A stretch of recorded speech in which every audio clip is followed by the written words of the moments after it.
హైదరాబాద్లోని రాయదుర్గంలో 5 ఎకరాల భూమి అంశంలో తెలంగాణ ప్రభుత్వం భారతీయ స్టేట్ బ్యాంక్ మధ్య రేగిన వివాదం సద్దుమణిగింది. ఎస్బీఐ రాష్ట్ర ప్రభుత్వంతో రాజీకి వచ్చింది. రాయదుర్గం భూమికి బదులుగా ప్రభుత్వం మరో చోట ఇచ్చే భూమిని తీసుకునేందుకు భూ వివాదంలో హైకోర్టులో వేసిన కేసును ఉపసంహరించుకునేందుకు ఎస్బీఐ అంగీకరించింది. రాష్ట్ర ప్రభుత్వ ప్రధాన కార్యదర్శి రామకృష్ణారావు, ఆర్థిక శాఖ ముఖ్య కార్యదర్శి సందీప్ కుమార్ సుల్తానియా, టీజీఐఐసి ఎండీ శశాంకులతో ఎస్బీఐ ఉన్నత స్థాయి ప్రతినిధులు జిఎస్ రాణా, నీలేష్ ద్వివేది రాష్ట్ర సచివాలయంలో మరోసారి సమావేశమయ్యారు. రాయదుర్గంలోని 5 ఎకరాల భూమికి ప్రత్యామ్నాయంగా మరోచోట భూమి ఇస్తామన్న ప్రభుత్వ ప్రతిపాదనకు ఎస్బీఐ అంగీకరించిందని సమావేశం అనంతరం రాష్ట్ర ప్రభుత్వం ఓ ప్రకటన చేసింది.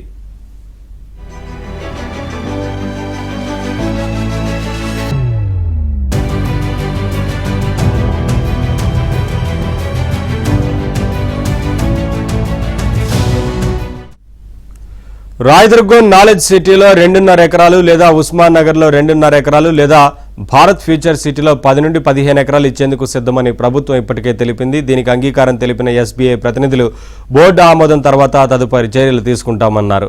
హైకోర్టులో ఉన్న కేసును ఉపసంహరించుకుంటామని వెల్లడించారు. నిజానికి గతంలో తాము కేటాయించిన 5 ఎకరాలకు ప్రత్యామ్నాయంగా వేరే చోట భూములు ఇస్తామని రాష్ట్ర ప్రభుత్వం గత నెలలోనే ఎస్బీఐకి తెలిపింది. ఎస్బీఐ ప్రతినిధులు మే 12న ప్రత్యామ్నాయ భూములను సందర్శించి సానుకూలంగా స్పందించారు. కానీ ఉన్నతాధికారులు అంగీకరించడం లేదన్న కారణంతో నిర్ణయం మార్చుకుంది.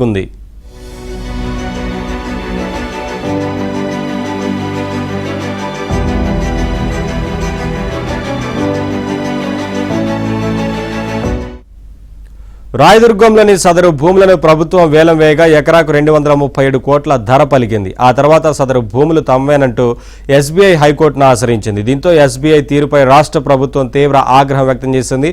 తెలంగాణలో ఎస్బీఐకి ఇచ్చిన లీడ్ బ్యాంకు హోదాను, ఆ బ్యాంకులోని తమ ఖాతాలు, డిపాజిట్లను ఉపసంహరించుకోవాలని నిర్ణయించింది. దీంతో ఎస్బీఐ దిగొచ్చింది.